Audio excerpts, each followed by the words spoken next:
I thought my marriage was perfect. We laughed, loved, and shared everything. Or so I believed. Until one night, I found a phone I was never supposed to see, and what I saw inside shattered my world. My name is Emily, and I've been married to Ryan for 7 years. To everyone else. We were the perfect couple, loving, stable, inseparable.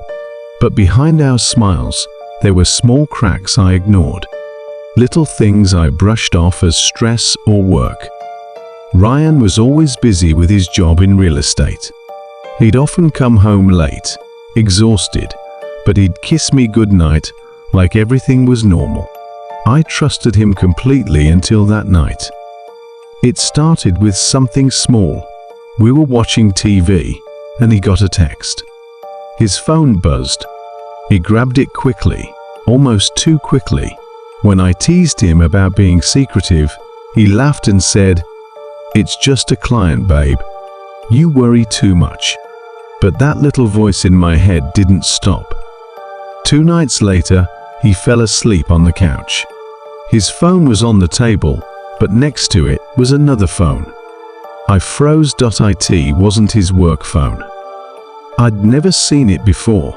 Something inside me said, "Don't touch it." But curiosity and fear fought louder than reason. I picked it up. It didn't have a lock. The first thing I saw was a wallpaper, a selfie of him with another woman. My heart started racing. My hands were shaking as I opened the messages. The first one said, "Good night, baby. I miss your touch." And his reply, "Soon, love."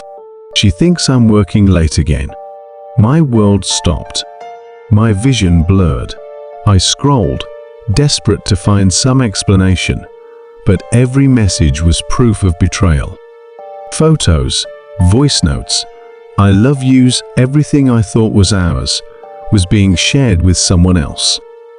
The woman's name was Alyssa.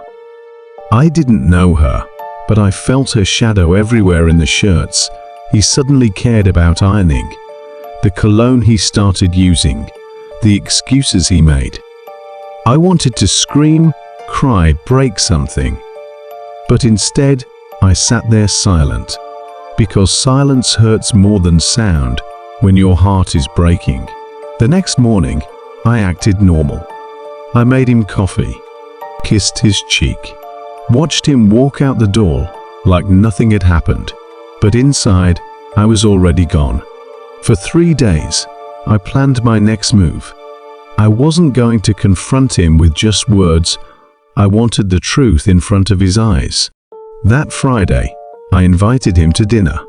He smiled like nothing was wrong. We sat across from each other, candlelight flickering between us. When dessert arrived, I placed his second phone on the table. His face drained of color. "Where did you get that?" he stammered. "Right where you left it," I said calmly. He tried to speak, but I interrupted. "I read everything, Ryan. Every message. Every lie." Tears welled in his eyes, but I didn't want them. "Not anymore.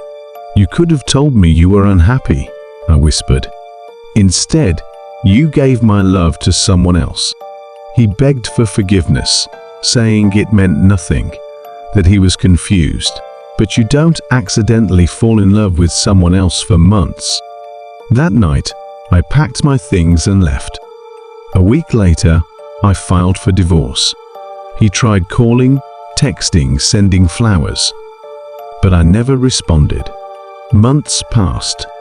I started therapy, rebuilt my strength, and slowly found myself again. Then one afternoon, I received a message from Alyssa. "I'm sorry. He cheated on me too. I just thought you should know." That was the closure I didn't know I needed. Because in the end, karma doesn't ask for permission, it just shows up. And I finally realized sometimes losing someone who lied to you is better than keeping someone who never valued your truth. The truth may hurt, but lies destroy. Always trust your gut silence. often hides the loudest secrets.